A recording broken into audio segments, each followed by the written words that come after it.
welcome and thank you. Angie, I'll hand it over to you. Great, thanks, Mish. Thank you everyone for jumping on tonight, and we're super excited. We've got a great lineup for you. But before I get into that, just letting you know that if you have any questions, please put that into the chat, and I'll be going through those questions with both Alex and Mish during the actual chat. We're not going to be leaving too many questions to the end. So please feel free to be very interactive, add as much questions as you want into our chat, and I'll be passing that on. I'll also be asking everyone to make sure that they are muted when they come in. And if not, I'm sure Mish will be muting you, so don't take offense. And we will also be doing, like I say, a Q&A near the end of our chat. And we do have a fantastic free giveaway. So hang on right through to the end to receive all the goodies. So Mish, the next slide is just basically introducing what we're covering today, and it is town planning and why you should care. And our guest speaker is Alex, Steffan, and obviously Mish Daniel. So without ado, let me introduce you to our wonderful Mish Daniel. For those that don't know her, she is a super passionate lady and forever sharing her experiences. Thus, we are here tonight. She's also got 33 years experience in mentoring business and property growth strategies. She's also got a lot of experience in not just commercial, but residential development, storage, renos and flips, which are her favorite. But I won't go into all of that. You can see all the details in front of you right now. And yes, I'm super excited to hear from her tonight. Now, I'm also going to introduce Alex, and the reason I'm doing this straight away is because they're both going to be chatting about the town planning, but Alex is going to lead us. So Alex Steffan is a private consultant. Woo! Sorry. That's all right. Town planner based in Brisbane with 15 years experience in negotiating development approvals for property developers and mums and dads. He has extensive knowledge in the space, but also contributes back to the industry with his educational business, Property Ease. I hope I said that correctly, Alex. So welcome and thank you so much for being here with us. And Alex, I hand over to you. Awesome. Thank you so much. Property Ease. But I'll let you off on that one. No, thank you so much for having me. Yeah, tonight I'll be talking to people about town planning, the extremely exciting space and topic of town planning. So what it is and why you should care is what I'm talking to you about tonight. So town planning really kind of is one of these mysterious black magic kind of things that happens in the property world no one really knows about, but it is a massive part of every single property development, every single property, how you get to work during the day, how you get home, where you buy your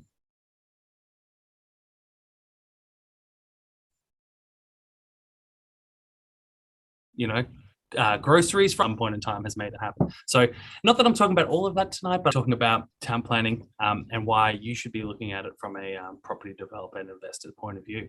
So next slide, please, Mish. I can get that. There we go. Hey.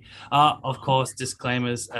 You can read that at your own leisure, but obviously everything I say tonight from a town planning point of view is just totally information only. If you don't make any decisions of anything I say, if you need property specific advice, please feel free to contact me via that email below. Next one. So tonight I'll actually be so my background is in town planning. Obviously, I'm here tonight on behalf of ERPEC, which I'll go into a bit further. But tonight I'll be covering what town planning is, what town planners do, because there's a lot of different kinds of town planning. So what town planners do, what a town planning scheme is, why you should care about what all of this is, because that's kind of the main reason of tonight. A bit of a case study to back up why you should care, some potential issues, what you need to know about, a very awesome free resource that we put together just for you guys, and then a bit of questions. I think me and Mish are also going to look at a case study together. So, all right, let's kick it off. Okie dokie. Yes, so a bit more about who I am. So my name's Alex Steffan. I'm a private consultant, town planner, educator, advocate. I have a Bachelor of Urban and Environmental Planning, graduated back in 2008. Straight from there, I became the director of Steffan Town Planning, founder of Properties, which is if you don't know what Properties is, jump on Google, check it out. It'll save you a lot of time and heartache. I'm also the director and founder of URPEC, and that's who I'm here representing tonight. That's the Urban and Regional Planning Education Center. So we provide education and advocacy for town planners. So you might be thinking, what the hell does that have to do with me? It means that I'll be assisting upskilling you so you don't have to pay people like me to help you. So the idea is that we want to empower everyone with the knowledge and power of a town planner so they don't have to kind of delve off into this, mysterious world. It's kind of like, imagine if a lawyer was like, you don't need to use me. I'm going to write you a book as to how you can just do the law yourself. Here you go. I don't think we'll ever see a lawyer do that. But anyway, that's what I'm trying to do with URPEC. So yeah, what is town planning? Hit it one more time, please. Oxford Dictionary, that's where we always go. We're part of the Commonwealth. So the town planning is defined as the planning, control, and of the construction, growth, and development of a town or other urban area. So like I said earlier, if you leave your house and jump onto a bus and the bus stops, 50 meters away from your house, that's not a coincidence. At some point, someone, probably a town planner, planned the fact that there's going to be population here. We're going to need public transport. We're going to need a bus stop within 100 meters of everyone. So that's kind of what town planning is in general. What do I do as a private consultant town planner in town planning? Well, I do quite a lot of things. Obviously, I educate. I train a lot of town planners. So not only do I train and do professional development for town planners, but I also train a lot of university students. So almost every university in Southeast Queensland, Queensland in general, uses our courses to train their up and coming town planners in town planning. I don't want to have, someone should have a drinking game. How many times can Alex say town planning tonight? I also advocate for planning, development, and property development. So if you add me on LinkedIn, you'll see me. I'm not shy. But on a daily basis, I don't plan the construction, growth, or anything of a town. I actually act on behalf of property developers to get development approvals in Queensland only. Sorry, I do development consulting. Basically, I act on behalf of property developers to achieve what they want. So I put this slide in here because this kind of really represents exactly what a planner does. So if you have a property, within 2 minutes, you give me a call, I can tell you whether or not what you or your client wants needs town planning approval, whether or not you might be able to avoid that approval, and then if you can't avoid the approval, what your chances of success are, and then how much it's going to cost, what your timeframes are. So if you call me and go, hey, Alex, want to buy this property, it's currently used as an office, but I have a tenant that wants to run a medical center out of there. Within 2 minutes, I can go, looks like a good idea. You can't avoid approval, unfortunately. It's going to cost you $5,000, and your chances are 80% chance of success. And here are all the other hidden costs that we won't sting you on later. So that's what you need a town planner for. That's what we can tell you in 2 minutes. Who has heard of a town planning scheme here before?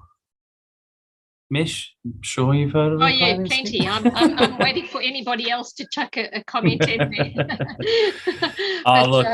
Absolutely, yeah. Town planning, and I think a perfect example of that is the redevelopment of greenlands that have just been released up in Caboolture, Sunshine Coast, Gold Coast, all over. I mean, the pressure's on, so you must be working on a lot of town plans at the moment.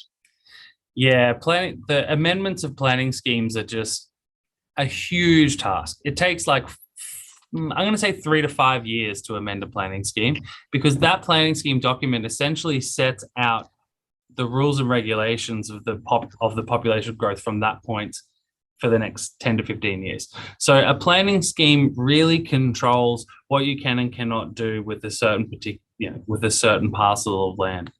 So just while we're on this, I mean, a question to ask, I'm just thinking about this. If it takes about 4 to 5 years to develop a town plan, and then we have something like COVID that comes along and slams a hammer in the works, and creates a situation where you really want to have a lot more sort of neighborhood industry or neighborhood shopping centers or neighborhood, that sort of thing.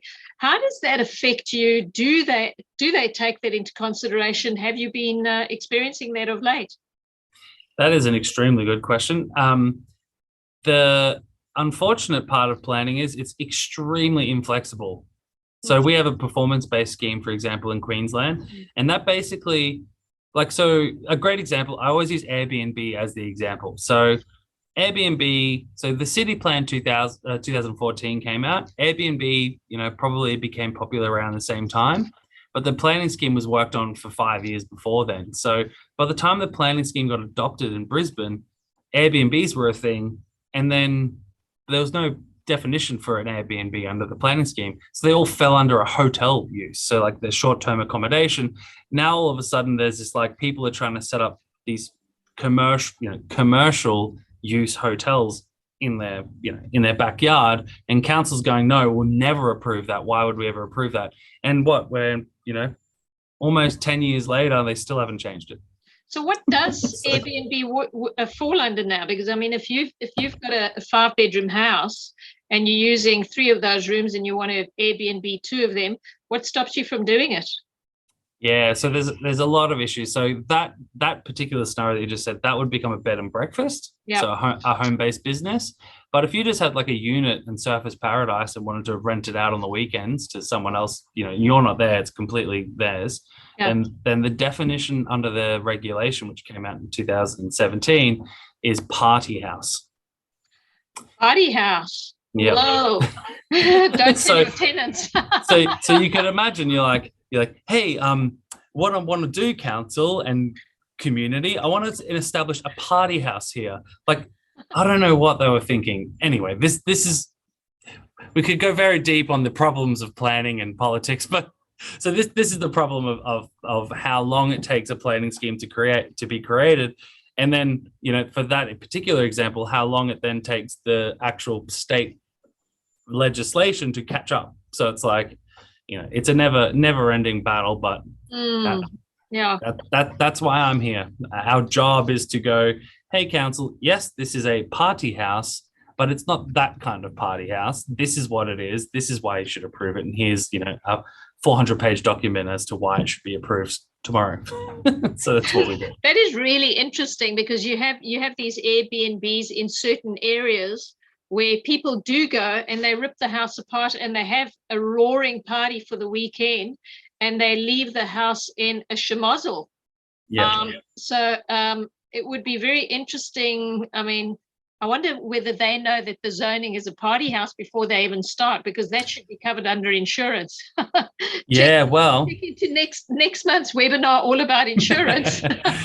Well, funnily enough, the only place, to my knowledge, in the whole of Queensland, so this is a Queensland thing, I should probably say, but the only place in Queensland, to my knowledge, that has adopted the party house definition is the Gold Coast, and they created the party house precinct. And if you want to have a good time later on tonight or later on after this, just Google party house precinct Gold Coast and just read some comments. It's a good story. As you can imagine. Yeah. Gold Coast City Council proposes party house precinct. It's like, it doesn't sound good. So yeah, sorry, getting back on track. So this photo on the right's a good example of what I do on a day-to-day. Maybe not so much with paper these days, but with digital files. It's probably about that. So why you should care about town planning? As I said before, it's the one thing that will dictate what you can and cannot do with the property. So when it comes to commercial or industrial property, it's, is the existing use lawful? Could there be future uses? Is there potential upside property, potential to that property? Like, are you buying a 1-story, but it could be a 10-story? Or is it negatively affected by some planning mechanism that could significantly impact, on the existing tenant, future tenants, insurances, all kinds of things like that. So planning really is the number one thing. Obviously I am a town planner, but like, if I'm buying a property, the first thing that I'd recommend myself and anyone else do is go, that looks like great property, want to buy it. talk to Mish, then go, I need to speak to a town planner to make sure that what I'm buying is what I'm buying. So Alex, this is more for a standalone building, not necessarily for a strata title. I mean, if you're buying a little hairdresser in a strata title building, you wouldn't really need to speak to a town planner for something like that, because that's pretty pre-designated. Yeah, so see, this is the thing. So I would say 90% of the time that's right. Yeah. So 90% of the time, if it's in an existing building, everything's commercial there, you're probably okay. But for that 10%, that's where everything goes wrong and people lose their entire income. So that's why it's always, as I said earlier, a 2-minute phone call to a town planner. We can just have a quick look at it. It doesn't have to be me. It could be your local council, could be your local planner. That 2-minute phone call could just completely either set you on the right track and you go, sweet, there's nothing wrong with this property, I'm just going to push ahead. Or you go, hang on, there is something weird going on here. I need to investigate further before I drop a lot of money on it. So as much as, 90% probably fine, 10%, why not just double check? Yeah, and I think, and the point that I'm really making is, like with the standalone building, I think there quite a lot of changes that could be made and that have been made in the past. So it's always good to look into that. We always look into the history of the building, the history of the tenancy, to see what was there before, which kind of just tells you what the zoning has been and what it has been changed to. So, but we've got a fantastic case study that I'm really looking forward to getting to. So let's take a look at some of your case studies. Yeah, so this one's kind of half hypothetical, half real situation, to be honest. So I've just kind of cruised around on the mapping and tried to find a property that looked interesting. So this particular property, it's in Brisbane somewhere, and I found it interesting. So if you were looking at the sales, if this is the sales brochure, terrible, don't judge me on my salesmanship, but it's 830 square meters, 1 to 2 stories, measuring off the site area. It's about the site map. It's about 350 square meters of gross floor lettable area. It's in a district centre zone, no neighbourhood precinct. Probably the only notable thing on the planning side of it is it's adjoining a heritage place, and it's currently being used as, from what it seems, some kind of healthcare service. So if we go to the next slide. So looking at it from, so you see that and go, yeah, 350 square meters, centre zone, I suppose that sounds good, whatever. So you said that to me. Within that 2 minutes, I go, well, as much as you've got 350 square meters, 830 square meter site, you can have 100% site cover. So you can build on the entire of that property, and you've got a 4-story height limit.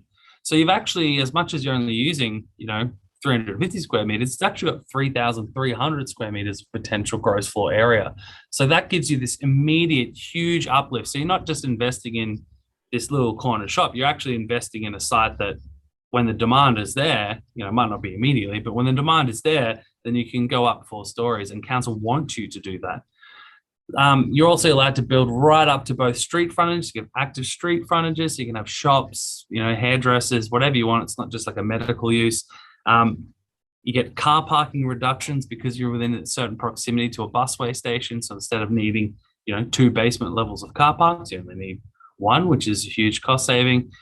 Mixed use residential is okay because of the zone. So you can have commercial uses on the bottom story, residential above that. Being in a district centre zone, you can't have industrial land uses. And if you look at the map there, the blue is that commercial zone, orange is mixed use, and yellow is community facilities. So you're actually kind of isolated. You're like one of the only properties in this little precinct that can actually go up to 4 stories, go to 100% site cover. So it's quite a unique property.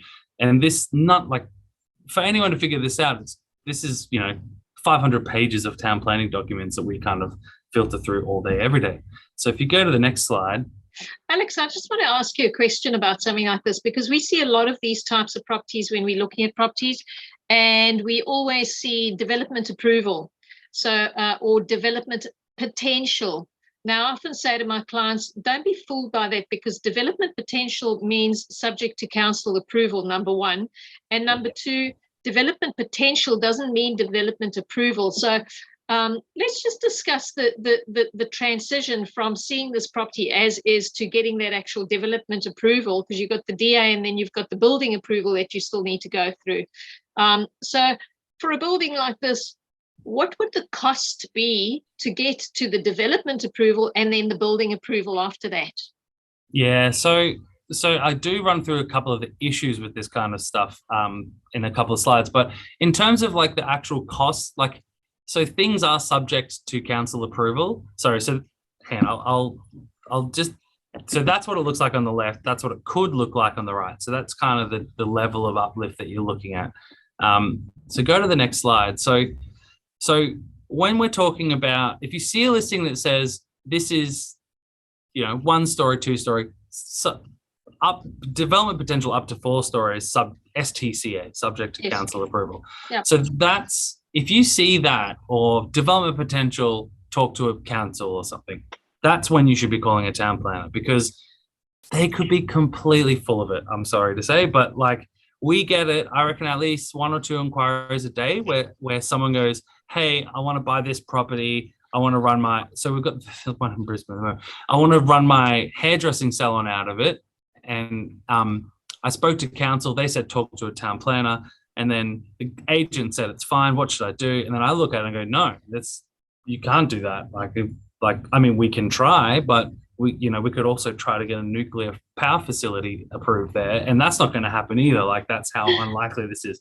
So you really, you need to suss out a planner. And then that's when you get the advice like what I just said. So if you came to me and you said, agent said I could build 4 stories, I'd go, well, yeah, you can. They said 100% site cover. Yeah, you can. Like, I would confirm, or a planner could confirm all of those things that they're just speculating on.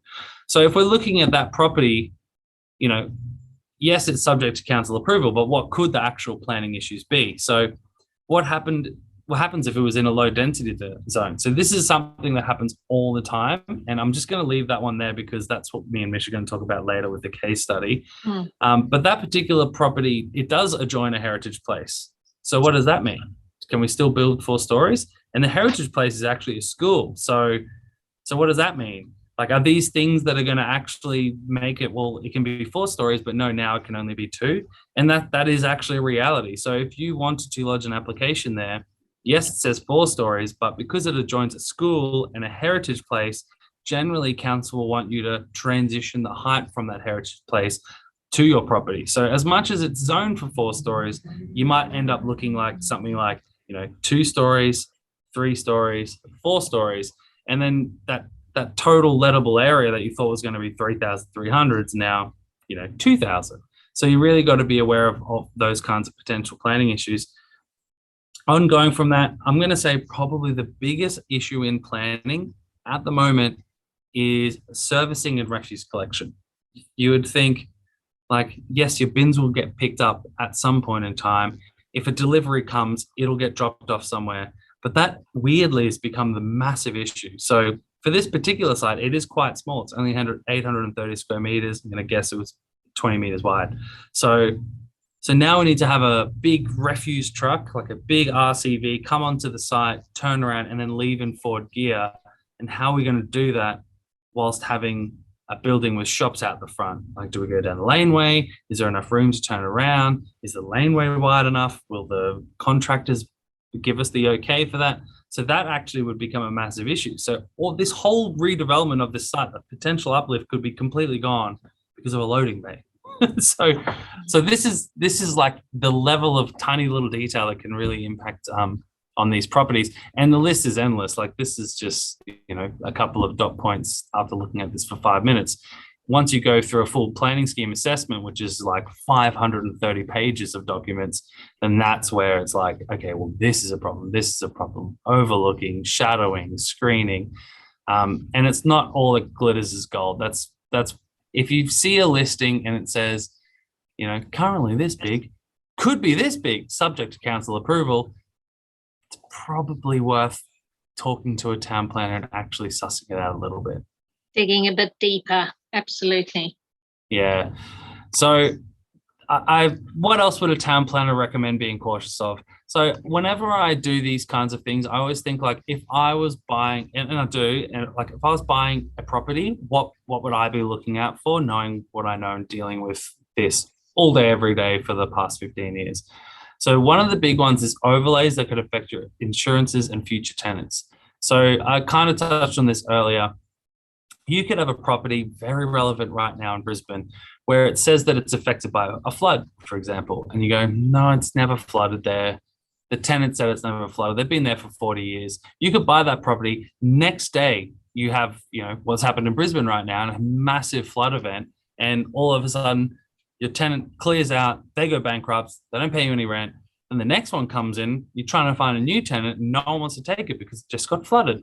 So all of these things, like heritage overlays, the list is, again, endless of overlays that could affect your property and insurances and future tenants. So town planning overlays is something that you really need to be cautious of, and you need to be looking at when you're looking at purchasing a prospective property. Alex, that's a really interesting point because we've been having a look at some properties, and I mean over the last 3, 4, 5 years, where they're not in flood zones, they don't have flood overlays, so they are tick all the boxes.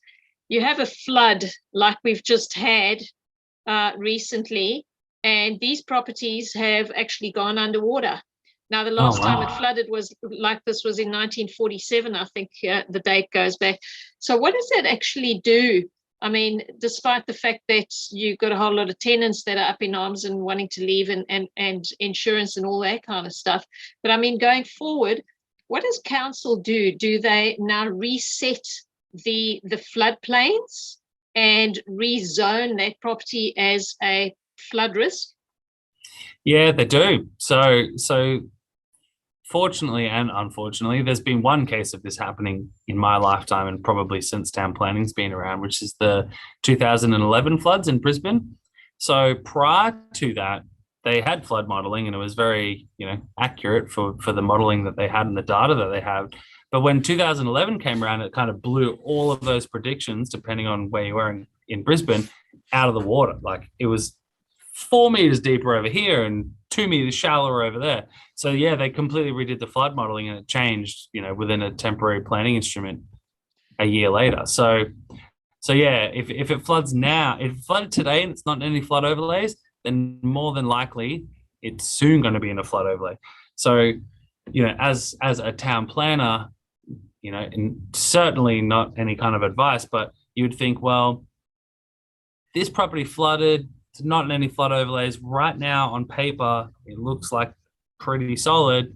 In a year's time, it might be deep in a flood overlay. And then all of a sudden, I'm going to be losing tenants. I can't get insurance. Like, is it a good time to sell? I don't know. I'm certainly not the person to be recommending, but you got to kind of factor these planning influences in when you're looking at these situations.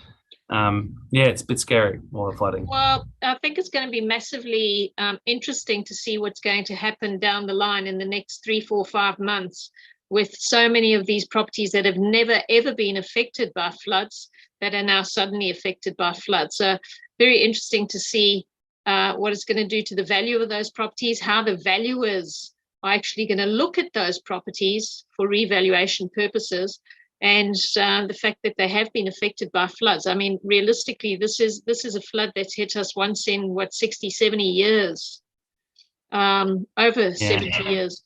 So, yeah, very interesting space to be watching right now. Yeah, I do wonder with the property value. So back in 2011, I was looking for a property to buy in Fairfield, where I live now in Brisbane. And at the time, straight after the floods, properties were going for like $300,000 and they couldn't sell. And then like 2 years later, they're going for 600. Then they're like $1 million, like 5 years later. I wonder if those properties are now going to go back down to 300,000 and do it again, or whether the valuers will know what happened last time and kind of adjust accordingly. So yeah, I'm interested to be watching that space myself. I think it's almost inevitable. If anybody is desperate to get out of the floods really fast, it's going to be, they're going to dictate the market. Yeah, good I think call. that's what affects it. But yeah, let's wait and see. Yeah, this is probably the next big thing. Goes for commercial, industrial, and just residential in general. Unlawful building work. So, who has ever seen a structure like that inside of a commercial industrial building? Oh boy, we see these all the time. This is one of my favorite topics about. Yeah. I mean, these little tilt-up slabs in strata buildings where the tenant has just gone and added either removable mezzanine floors or fixed mezzanine floors. Yeah. So, I mean, I'm going to say, I think we've spoken about it before, Mish. I think, 90% of them are unlawful. Maybe even more. Maybe like 95% of them are unlawful. So, you've got to check these things to see whether they are approved, because if you don't want to be buying, 200 square meters of floor area when actually it's only meant to be 100. And the day after you buy it, council walks in and goes, what's that mezzanine level? And then you have to get rid of it or apply. And applying, 90% of the time is probably going to be fine. But for, again, that 10% of the time that is not fine, you don't want to be left there stuck with the bill. So, check for unlawful building work. Make sure that what you're buying is actually what's approved and what's meant to be there, because if it's not, you might be able to have extra bargaining power in your negotiations. You might be able to get some money off. You might be able to get them to get the approval. Or if you're heart set on that property, you might be able to talk to a town planner and just see, if you did go ahead and there was a problem, what your potential issues and costs are. So we can tell you all of those things. So we actually had a brief conversation about this, and I mean, we were using the Gold Coast as a perfect example, because you've got 100 million of these all the way down the Gold Coast, where, and as you say, 95% of them are unlawful. But what are the chances of council coming in and saying that all of them need to be certified? Pretty unlikely. So it's complaint driven, and generally the people complaining are probably the people who have them too. So everyone's kind of in on it together. And not only are they in on it together, council's kind of in on it too. Like, council know that these exist. They don't do anything. Like, they leave it to be complaint driven, and they know that no one's going to complain. So it's kind of like this harmless thing that happens that no one really cares about. But the problem is, if someone all of a sudden did care about it, then, and someone, all it takes is, I could get on the phone right now and say, hey, I just went to this property. I think that they have a mezzanine level that wasn't approved. From that point forwards, council has to investigate you and has to get to a resolution. So if they come in there, look at it, they look at your approvals, don't find an approval, then you essentially have to go through the processes to rectify that. It doesn't just disappear. It doesn't go away. You have to deal with it. So that's kind of how fickle and how, serious it is. And Alex, what could something like that cost? So if we're looking at a property and we're looking for a price reduction, for instance, looking at one of these properties, what would you estimate something like that to cost? Yeah, so I'd say like the hard planning cost would be, $3,000 to $5,000 for us. Council would be about the same. So like we'll take the maximums. We're at 10 now. Yeah. You need a set of plans. That would be another, or potentially another 5, depending on how complicated your building is. Now we're at 15. Assuming that there's nothing crazy going on, like there's no huge increase, then that would probably be it from a town planning point of view. You might need a traffic assessment, which would be another 5. So, we're at kind of 15 to 20. The big thing that then you'll get hit with, you're like, okay, we'll have applied for that now. Give us our approval. You then have to pay infrastructure charges for your additional floor area. So depending on what that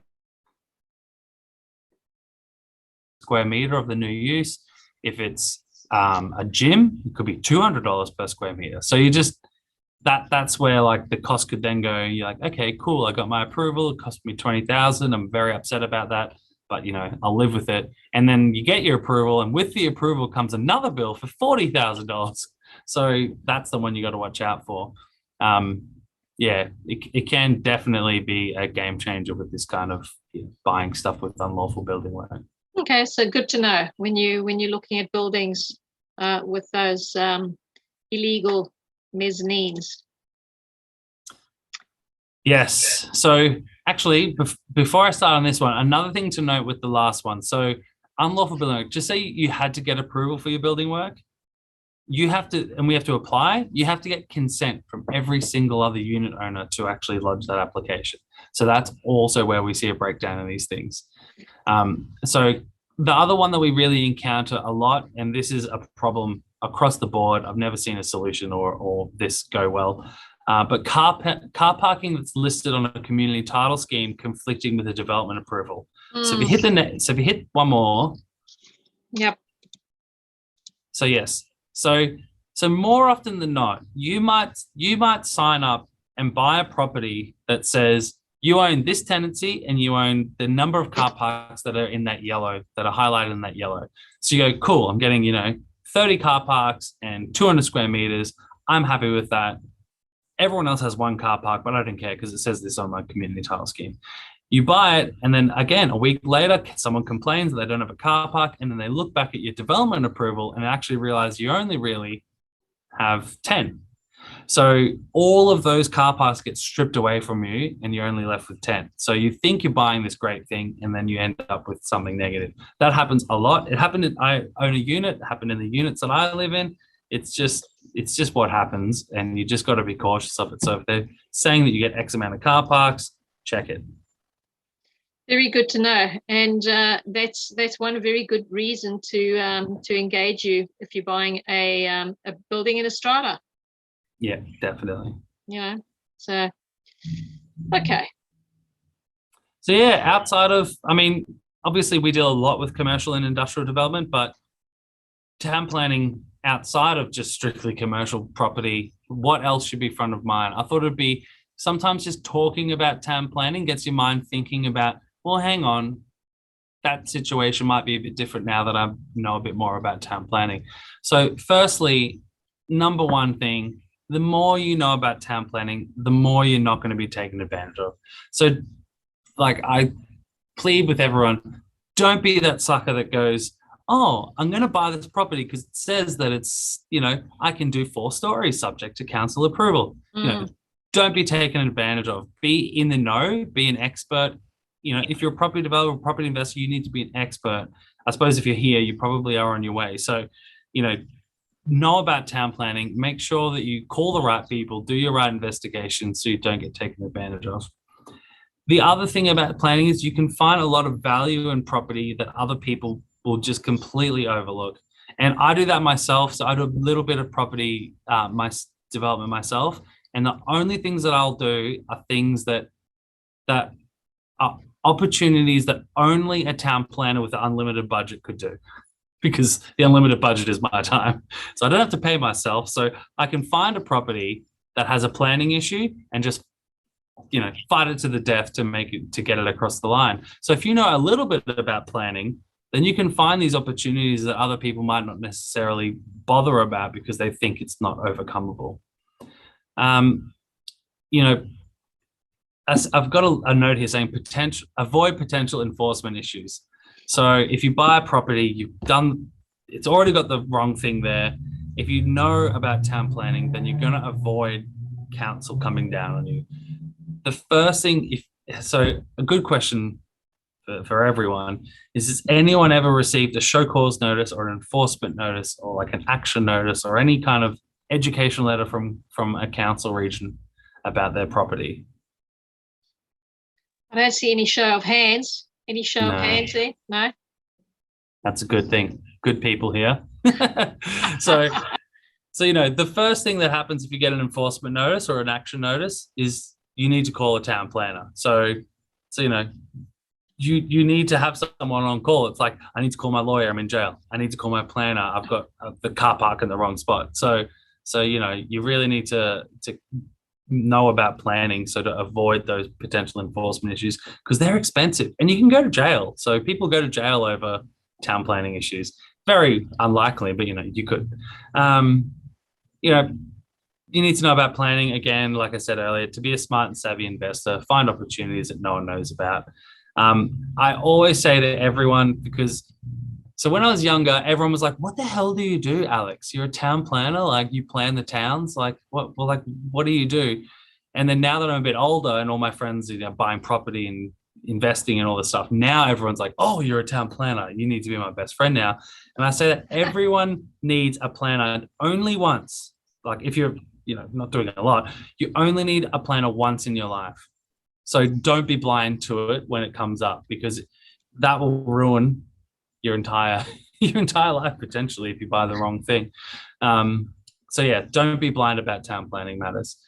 So obviously I'm here from the Urban and Regional Planning Education Centre. It would be, terrible of me to be here and talk to you all without, giving one shameless plug to to the kind of education that we provide. So everything that I'm talking about, planning, we provide online and on-demand courses. So you can go on, pay some money, and do the course at your own leisure, and get certificates at the end. You can brag about them on LinkedIn. You can, people use them in applying for jobs. People use them for professional development, CPR, KPR, what do you call it? CPD points. Too many acronyms.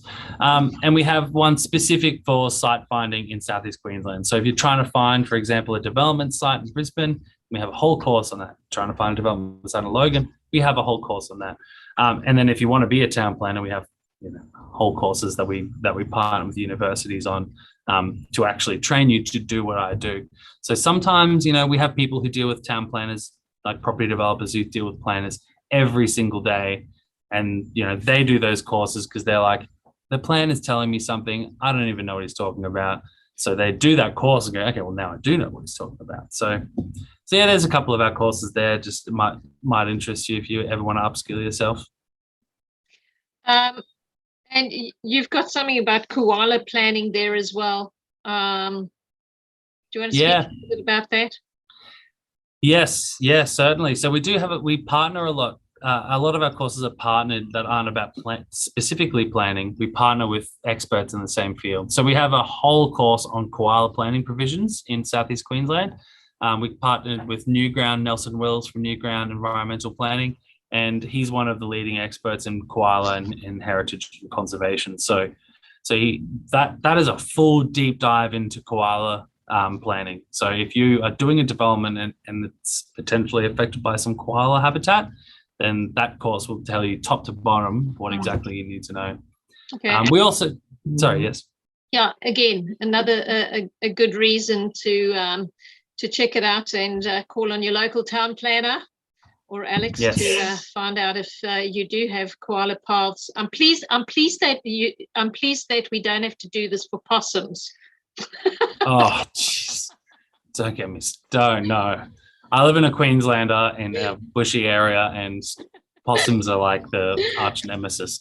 My dogs just bark at them all. So yes, no. So that would be bad. That would be very bad. So yeah, on top of all those longer courses we have that, really kind of delve deep, we also have these very short courses. So if you're just like, I'm trying to get into property in Brisbane, we have a how to use all the Brisbane tools course. So that's, $25, takes 20 minutes. So yeah, check it out. It's just, if you just search URPEC, Urban and Regional Planning Education Centre, you'll find your way. Okay, and we are going to speak a little bit further. You've got a great giveaway at the end of this that you're going to be speaking about. So hang in there, guys. Wait until we get to the end, and Alex will be giving you a little gift. But in the meantime, Alex, we were talking about this earlier, and I thought this was a great case study just to do. It's a property that we are busy working on at the moment. It's under contract, and it's a very simple little garage shop. So previously it was a fuel station, and it is now a mechanic's shed. So we were looking at this property and looking at the long-term potential, because it is an old building. It has got asbestos. It's got a good lease on it for the next 5 to 15 years. But potentially, what could we be looking at? What should we be looking at? And what can we do with something like this? Yeah, so from a town planning point of view, so for the viewers' information, Mish hit me with this property just before we started and said, have a quick look at this. What do you reckon? Give me the top to bottom planning assessment of it. So first of all, interestingly, this property is actually in a general residential zone. So it's actually in a residential area that's intended for residential development. So immediately it's like, okay, well, if it's in residential, then that's going to spark some interest into, well, is the existing approval, does it cover off what they're currently doing? And does it limit it to what they're currently doing? So can they only operate a car, like a car mechanics yard there, which would be immediate impact industry use? And if they then went, well, we want to add a shop where we sell parts out of, and that becomes a shop, is that going to be a problem because it's in general residential use, general residential zone? So yes, is the short answer. That is potentially a problem. But interestingly, there's this very specific overlay in Moreton Bay called a commercial activities and neighborhood hubs precinct. And that precinct weirdly allows you to have commercial uses.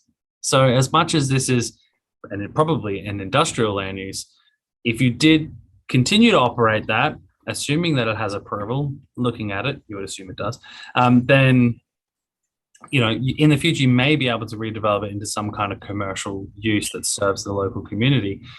But the fact that it's, so that's great, uplift potential there.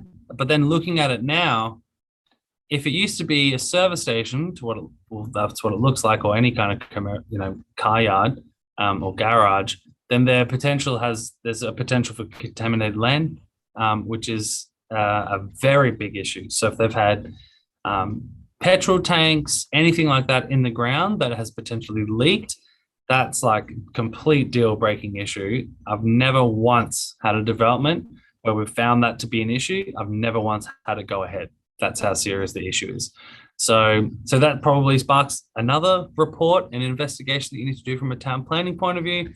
And then probably three more interesting things about this property. We're just talking about koalas. It's actually in a priority koala area under the state government. I have no idea why, but it is. so that's, that will mean nothing, but it is. It's quite a unique overlay. For some reason it is. I think, you can look at the bushland behind, so it's in there because of that. It is also, Anzac Avenue is also a Queensland Heritage listed road. So the Queensland Heritage listed components of that road are usually the up Anzac Avenue are the trees. So the trees going down Anzac Avenue are heritage listed. So if there were to be trees there, they cannot be touched whatsoever. And that road, the third thing is that road's also a state controlled road. So it's not, so Anzac Avenue is not a Moreton Bay Regional Council road. It's a Queensland government road controlled by the Department of Transport and Main Roads. And that comes with a whole range of issues if you want to do something. So if you wanted to redevelop that land, as much as right now it's probably fine, but if you said, let's turn it into a servo or a set of shops or a cafe, then all of a sudden the state government goes, whoa, hang on. We don't want any stormwater coming to our road. We don't want you reversing onto our road. We don't want refuse collection on our road. Bins have to be collected on site. So then there's a whole range of additional issues that potentially come from that. So it's like we've gone from, hey, great investment in a local business that's probably going to stick around for a while, to you potentially inheriting this kind of pretty complicated planning site.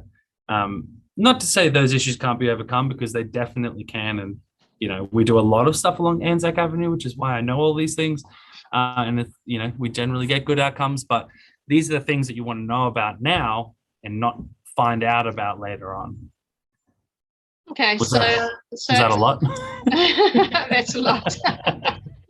So potentially when buying a property like this, it would be good to engage a town planner and find out what we could be doing to this property in 5, maybe 10 years' time.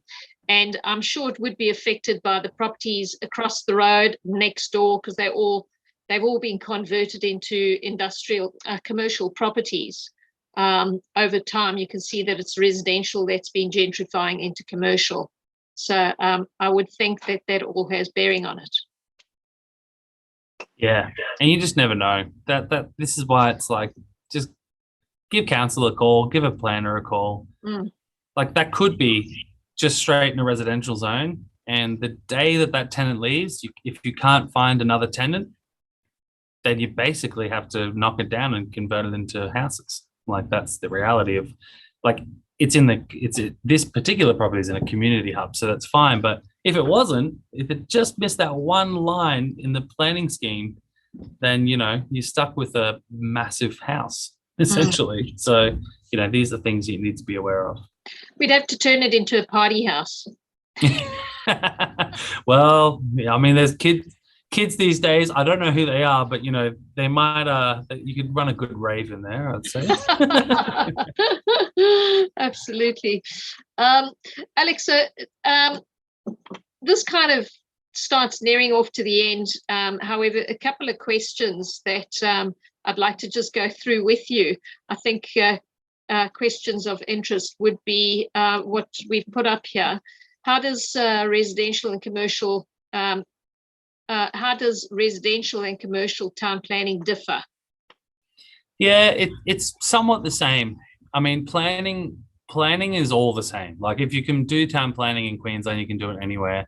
The difference between residential and commercial is just the different interests, the different impact on people's amenity that you need to account for. So residential, you're talking about 2.5 people living there. Commercial, you might be talking about 300 people going there every day. So that kind of impact is going to create additional requirements from council, and that's probably the only difference. Otherwise, it's relatively, from our point of view, it's never let any planner hear me say this, but it's just ticking boxes.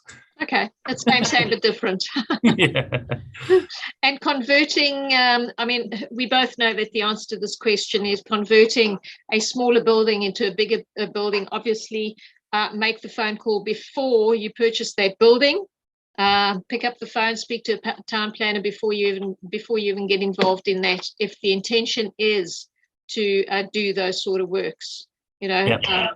So if you see anything that is subject to council approval, check it out before you even jump into it straight away. Or the minute you see something like a DA potential, we've said it before. Yep, spot on. Yeah.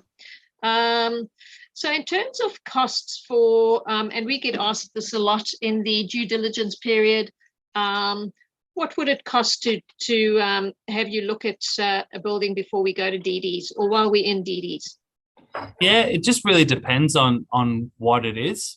So for example, that site that we just looked at, that took me 5 minutes to have a quick look at, and I pretty much can give you every answer under the sun. If it's a bit more complicated, that's where we'll then just say, so we're happy to look at stuff for free. And I think a lot of planners are happy to just have a quick look for free.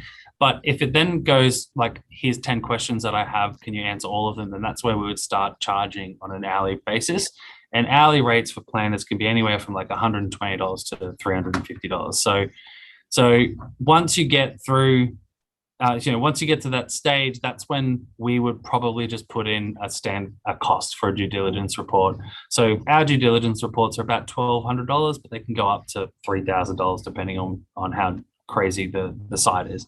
So generally $1,200 would get you like a pretty comprehensive summary of exactly what the planning issues are with the site.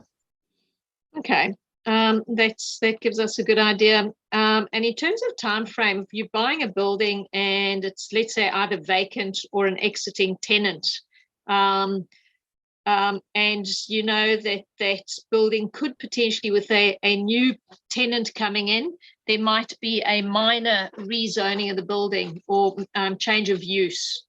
What sort of timing are we looking at for something like that? Yeah, it differs state to state. In Queensland, you'd be looking at 1 to 3 months for like a very standard, it's an office and now you want it to be a shop and might need some kind of approval for some reason. 1 to 3 months you'd be looking at. If it's something like, it's a shop, it's a house, but you're trying to convert it to a shop, and then that's a bit more of a serious application, what they call impact assessment.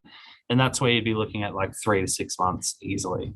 So I generally tell all of our clients, for any kind of application, like if you sign us up today and you've got plans and everything ready to go, then I'd give it 3 months. If it's complicated, 6 months. But the issue that people don't think about is, I tell you 3 months, but we also need a set of plans and potentially a stormwater plan and a survey. And like the surveyor could be 3 weeks, and then the plans might be another 3 weeks. Then the engineer is going to be 2 weeks. Now the 3 months has all of a sudden become 6 months. And the 6 months that I said was now, 8-9 months. So, you really got to be prepared and talk to your planner when you're looking at any kind of rezoning or material change of use. Okay, so this is very important for anybody who's buying a property that has got that uplift potential, and bearing in mind that what we're talking about over here is primarily holding costs. Because if you're doing this in a building where you don't have a tenant paying your rental, it could be burning a hole in your pocket. I'm going to skip the next question, which is what we basically covered, all about timeframes and costs. I think a lot of people often ask me about what's involved in strata titling a building. So we're actually looking at one at the moment where we've got a multitude of various different tenants. We've got showroom, wholesale, tilt panel, industrial, and we've actually got storage. So we're thinking about, and this is a property that I am going to be discussing with the community very, very soon, which would be a joint venture that I'm going to be doing, inviting investors to join me on. Fantastic deal. There's about a 30 to 35% uplift on this property. But essentially what we want to do is do it in 3 parts, where we started titling all those various entities off. So from a time frame, cost-wise, can you give us some sort of idea? Yeah, so interestingly, strata titling, when it comes to commercial industrial developments, doesn't necessarily trigger a town planning requirement. So it's generally a cadastral land surveying issue. So where the problems come in that we see for strata titling an existing complex like that is in the actual building regulation and approval point of view. So as much as council and us planners don't get involved, you might go to get your building permit to say, well, this is one property. It's going to be 6 properties or whatever it is. Now each of those properties have to have fire rating, between from the floor right up through the ceiling for each individual one of those properties. And then that then sparks off this trigger of going, oh, well, whilst we're doing that, what's that mezzanine doing there? And then so all these other things come up.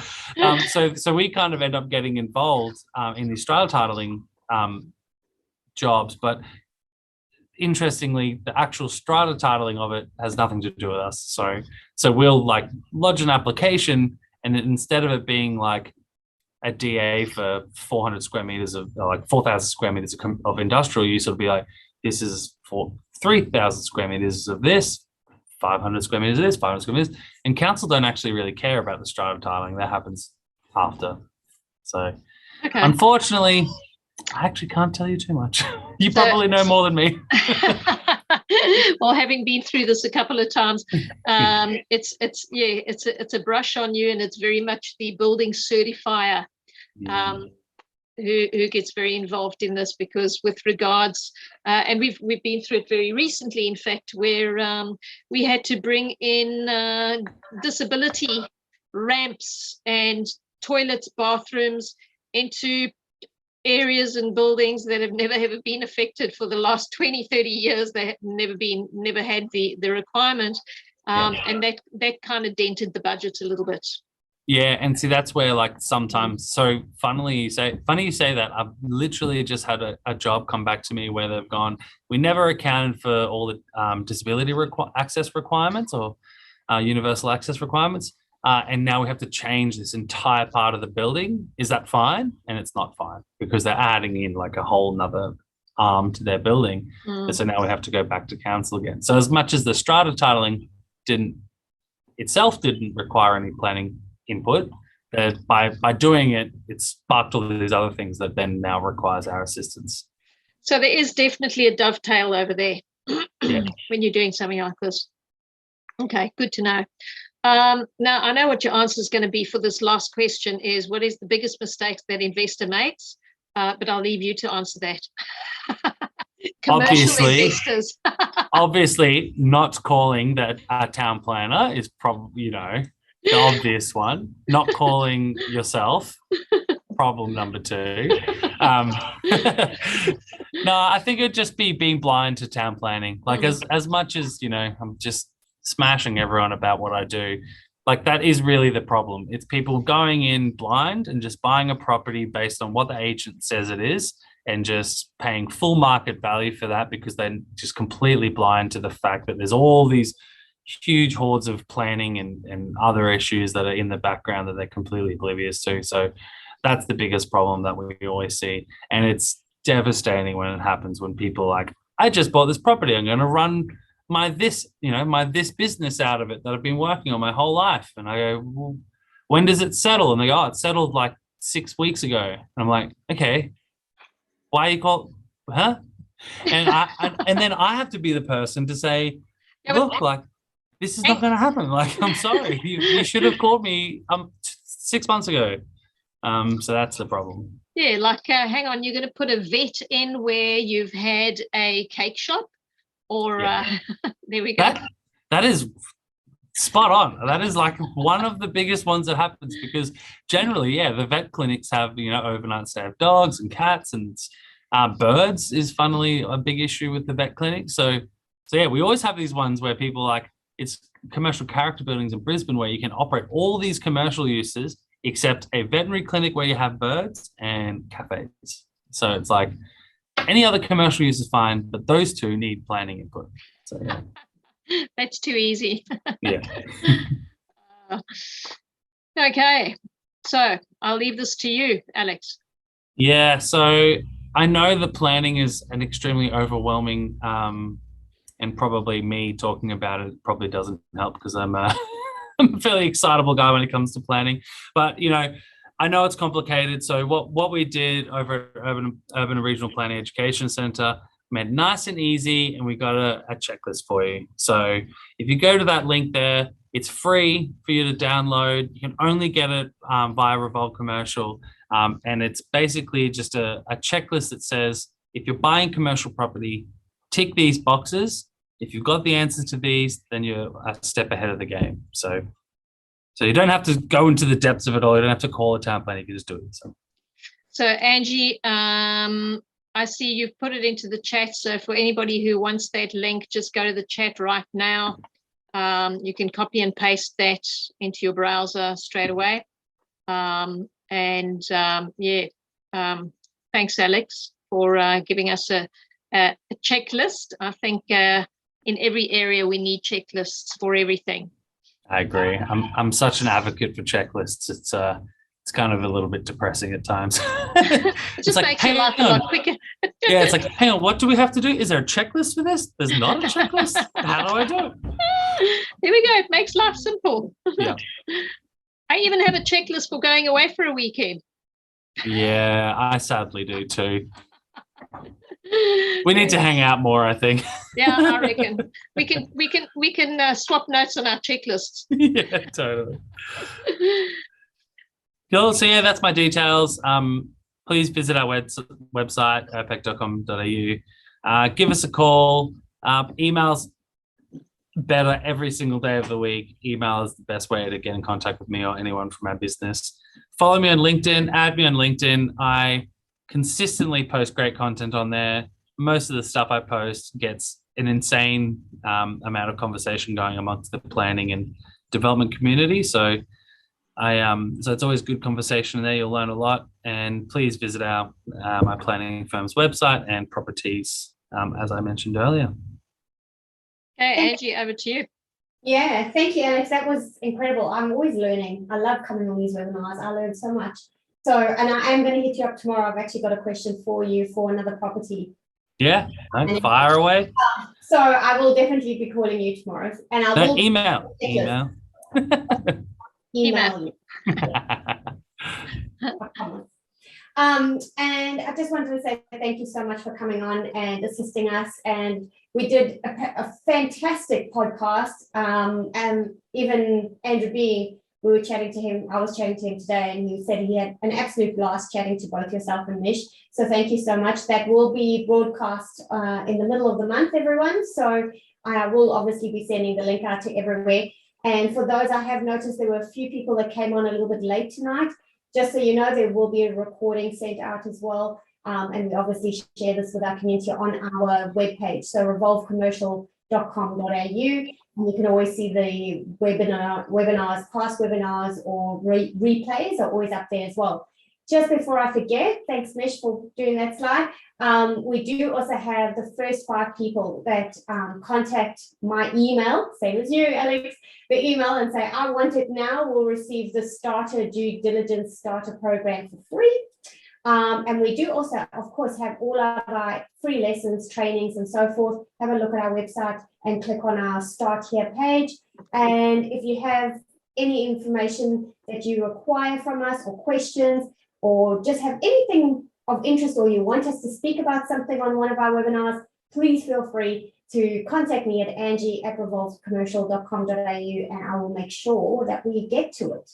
So without further ado, again, thank you so much, Alex, and thank you so much, Mish. Any questions? I do have something here. Oh, it's just saying thank you for tonight. So pleasure, Jen. Thank you so much for that. Thanks, any Jen. questions or anything, get hold of us. And Angie, I'm just going to chuck another little note in there to sidebar. We've been speaking about this for the last couple of weeks or so, that Andrew and I are busy working on. A lot of people are always asking me, when are we going to do our next joint venture? As you guys know, we've been rolling them out very, very slowly. We had Paul Searle speaking on one of the podcasts with Andrew and myself a couple of weeks ago, and we were talking about the platform that we're going to be doing the joint ventures on. So fantastic stuff coming through. We are looking at 2 new projects coming through in the next month or so. Awesome projects, very good opportunity. And as you know, we did the Strathade one where you guys earned 70% of the profit out of that one.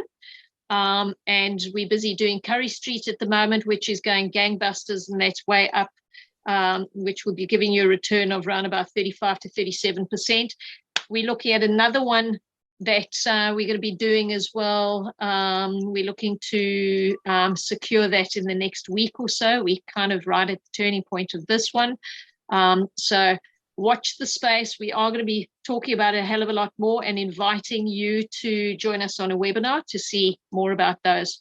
So revolvecommercial.com.au, if you want to know anything about them, reach out. And yeah, join us on the next exciting venture, and we'll be asking Alex about the town planning on that. So thank you, Ange. I'll hand it to you. Pleasure. Well, thank you. Thank you again for jumping on. And it doesn't look like we have any more questions or anything. So yeah, thank you for joining us. And we look forward to seeing you again next month. Again, always the first Tuesday of every month, we run our webinars. Make sure you register on our website under free events. And I want to say thank you very much, Alex, for joining us. Your information has been absolutely invaluable. Love working with you, and going to love working on these new projects with you as well. And for those of you that have been affected by the rains, hope you are safe and dry and on high lands now, and batten down the hatches, because it looks like we are in for a couple more rainy days. So all the best. And if there's anything that we can do to help you, please reach out. And thank you for joining us tonight.